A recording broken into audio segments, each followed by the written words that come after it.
the Old Testament, beginning with Genesis,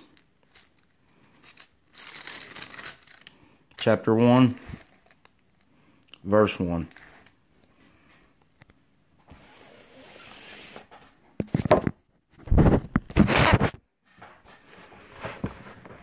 In the beginning, God created the heavens and the earth. Now the earth was formless and empty. Darkness was over the surface of the deep, and the Spirit of God was hovering over the waters. And God said, "Let there be light," and there was light. God saw that the light was good, and he separated the light from the darkness. God called the light day, and the darkness he called night. And there was evening, and there was morning, the first day. And God said, "Let there be an expanse between the waters to separate water from water." So God made the expanse and separated the water under the expanse from the water above it. And it was so. God called the expanse sky. And there was evening, and there was morning, the second day. And God said, "Let the water under the sky be gathered to one place, and let dry ground appear." And it was so. God called the dry ground land, and the gathered waters he called seas. And God saw that it was good. Then God said, "Let the land produce vegetation, seed-bearing plants and trees on the land that bear fruit with seed in it, according to their various kinds." And it was so. The land produced vegetation, plants bearing seed according to their kinds, and trees bearing fruit with seed in it according to their kinds. And God saw that it was good. And there was evening, and there was morning, the third day. And God said, "Let there be lights in the expanse of the sky to separate the day from the night, and let them serve as signs to mark seasons and days and years. And let them be lights in the expanse of the sky to give light on the earth." And it was so. God made two great lights, the greater light to govern the day, and the lesser light to govern the night.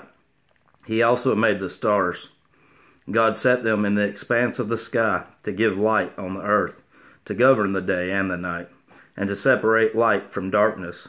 And God saw that it was good. And there was evening, and there was morning, the fourth day. And God said, "Let the water teem with living creatures, and let birds fly above the earth across the expanse of the sky." So God created the great creatures of the sea, and every living and moving thing with which the water teems, according to their kinds, and every winged bird according to its kind. And God saw that it was good. God blessed them and said, "Be fruitful and increase in number, and fill the water in the seas, and let the birds increase on the earth." And there was evening, and there was morning, the fifth day. And God said, "Let the land produce living creatures according to their kinds, livestock, creatures that move along the ground, and wild animals, each according to its kind." And it was so. God made the wild animals according to their kinds, the livestock according to their kinds, and all the creatures that move along the ground according to their kinds. And God saw that it was good. Then God said, "Let us make man in our image, in our likeness, and let them rule over the fish of the sea, and the birds of the air, over the livestock, over all the earth, and over all the creatures that move along the ground." So God created man in his own image. In the image of God he created him. Male and female he created them. God blessed them and said to them, "Be fruitful and increase in number. Fill the earth and subdue it. Rule over the fish of the sea and the birds of the air, and over every living creature that moves on the ground." Then God said, "I give you every seed-bearing plant on the face of the whole earth, and every tree that has fruit with seed in it. They will be yours for food. And to all the beasts of the earth, and all the birds of the air, and all the creatures that move on the ground, everything that has the breath of life in it, I give every green plant for food." And it was so.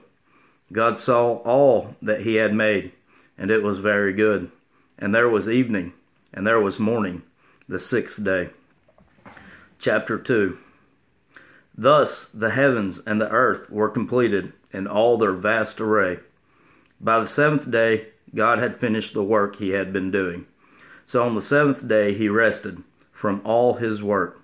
And God blessed the seventh day and made it holy, because on it he rested from all the work of creating that he had done. This is the account of the heavens and the earth when they were created. When the Lord God made the earth and the heavens, and no shrub of the field had yet appeared on the earth, and no plant of the field had yet sprung up, for the Lord God had not sent rain on the earth, and there was no man to work the ground. But streams came up from the earth, and watered the whole surface of the ground. The Lord God formed the man from the dust of the ground, and breathed into his nostrils the breath of life, and the man became a living being. Now the Lord God had planted a garden in the east, in Eden, and there he put the man he had formed.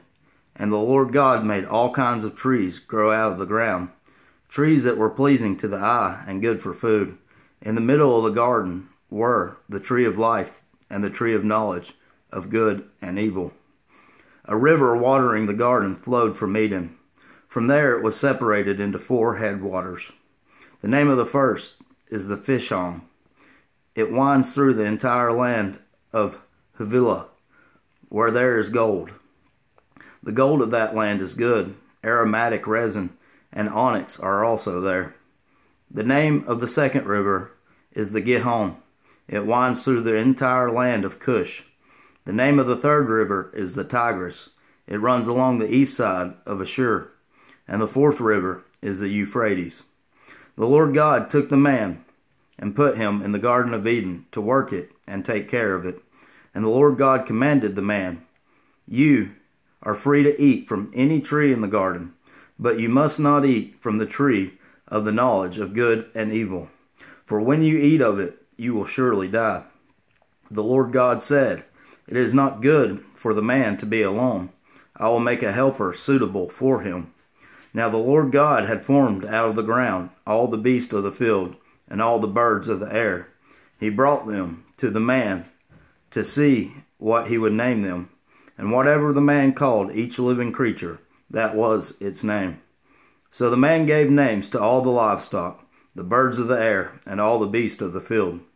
But for Adam no suitable helper was found.